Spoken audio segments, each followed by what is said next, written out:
Hello, আসসালামু আলাইকুম। সুপ্রিয় ১৯তম শিক্ষক নিবন্ধন পরীক্ষার্থী ভাই ও বোনেরা, আশা করি আপনারা ভালো আছেন। আপনারা জানেন যে আমাদের চ্যানেলে আমরা নিবন্ধন সংক্রান্ত বিভিন্ন গুরুত্বপূর্ণ তথ্য ও সাবজেক্ট ভিত্তিক বিভিন্ন বিষয়ে আলোচনা করা হয়ে থাকে। আজকে আমরা আলোচনা করব রাষ্ট্রবিজ্ঞান সাবজেক্ট নিয়ে, যে আসলে রাষ্ট্রবিজ্ঞান সাবজেক্টে কিভাবে রিটেনে উত্তীর্ণ হওয়া যায়। আপনারা সকলে অবগত আছেন যে আমরা এই চ্যানেলে কিছু সাজেশন প্রোভাইড করে থাকি। যাদের প্রিলিমিনারি পাস করা নিয়ে প্রবলেম রয়েছে তারা আমাদের হোয়াটসঅ্যাপ নাম্বারে যোগাযোগ করতে পারেন। এই যে আমাদের হোয়াটসঅ্যাপ নাম্বার এখানে দেওয়া আছে, এবং ৮০+ মডেল টেস্ট রয়েছে প্রিলিমিনারি।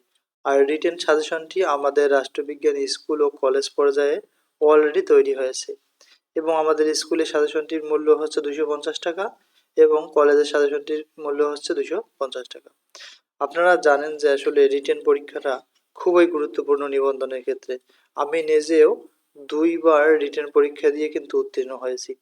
যেভাবে উত্তীর্ণ হলাম, প্রথমবারে কেন হলাম না, এ সম্পর্কে গুরুত্বপূর্ণ দিক নির্দেশনা আমরা হোয়াটসঅ্যাপে আপনাদের দিয়ে থাকবো। এবং আপনাদের যাদের লেখার কারণে টিকতেছেন না, 18তমতে অনেকজনের হয়েছে আবার হয়নি, যাদের হয়নি তারা চাইলে আমাদের হোয়াটসঅ্যাপে তাদের লেখার ধরনগুলো পোস্ট করতে পারেন। আমরা সেগুলো চেক করে দেখব যে আসলে আপনাদের লেখার মধ্যে কোথাও ত্রুটি আছে কিনা। এগুলো নির্ভর করে আসলে সবকিছু আপনাদের লেখার কোয়ালিটি এবং কোয়ান্টিটির উপর। চলুন আমরা একটু দেখে নেই। রাষ্ট্রবিজ্ঞান সাবজেক্টের রিটেন পাস করতে যাদের সমস্যা হচ্ছে তারা চাইলে আমাদের কাছ থেকে রিটেন সাজেশনটি সংগ্রহ করতে পারেন।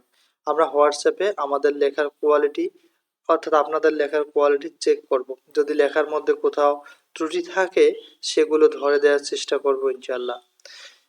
সকলে জানে যে রিটেন পাস করলে নিবন্ধন পাস সম্ভাবনা যথেষ্ট পরিমাণ থেকে যায়। তাই অবশ্যই রিটেন পরীক্ষার ক্ষেত্রে অনেকগুলো দিক লক্ষ্য রাখতে হবে। লেখার কোয়ালিটি কেমন হবে, এবং একটি প্রশ্নের মার্কস কতটুকু এবং লিখতে হবে কতটুকু, এগুলোর উপর নির্ভর করে রিটেন রেজাল্ট।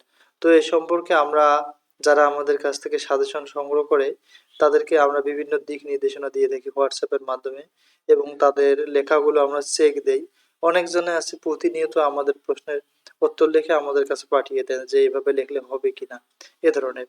তো আপনারা জানেন যে আমাদের সাজেশন থেকে 18তমতে 95+ কমন ছিল। তাই আমরা আশাবাদী আমাদের 19তমতেও আমাদের যে সাজেশনটা আমরা তৈরি করেছি এখান থেকেও আপনারা 95+ কমন অবশ্যই পাবেন। তো thank you for watching this video.